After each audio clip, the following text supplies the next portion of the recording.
ہمارے چینل پہ آپ سب کو خوش آمدید۔ اگر آپ نے ابھی تک ہمارے چینل کو سبسکرائب نہیں کیا تو جلدی سے کر لیجئے اور بیل آئیکن بٹن کو پریس کر دیجئے تاکہ ہماری تمام نئے آنے والی ویڈیوز آپ کو ٹائملی مل سکیں۔ میری ماں کا حسن بے مثال تھا۔ لوگ ان کو دنیا کی حسین ترین عورت کہتے تھے۔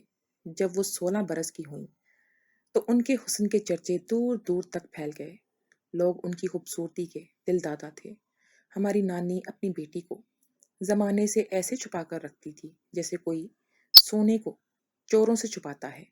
قیمتی موتی کی طرح ان کی حفاظت کرتی تھی۔ اماں کا نام ملائکہ تھا۔ اس معصومیت بھرے چہرے کو جو دیکھتا فدا ہو جاتا۔ 12 سال کی عمر میں اماں کو پردے کی پابندی کروا دی گئی۔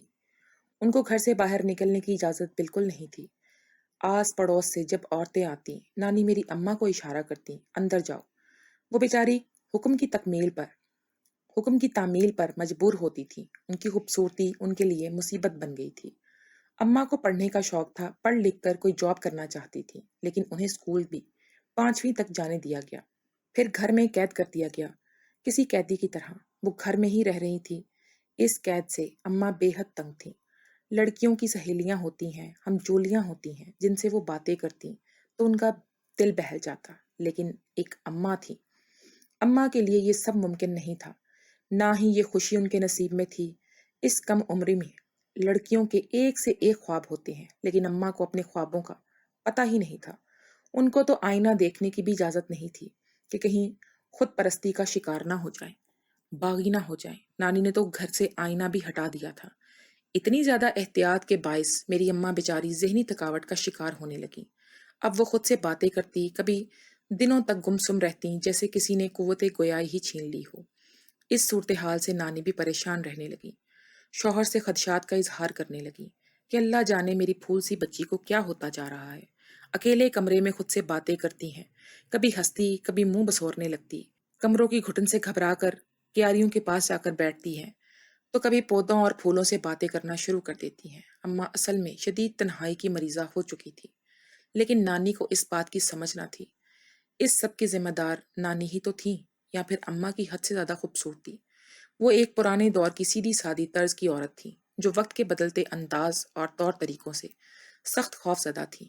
گھر میں جب موتیا کے پودے پر سفید سفید پھال بھر جاتے تو اماں ان کی خوشبو سونگھ کر دیوانی ہو جاتی، ان کے پھول توڑ کر جوڑتی اور کبھی ان پھولوں کے ہار بنا کر گلے میں ڈال لیتی۔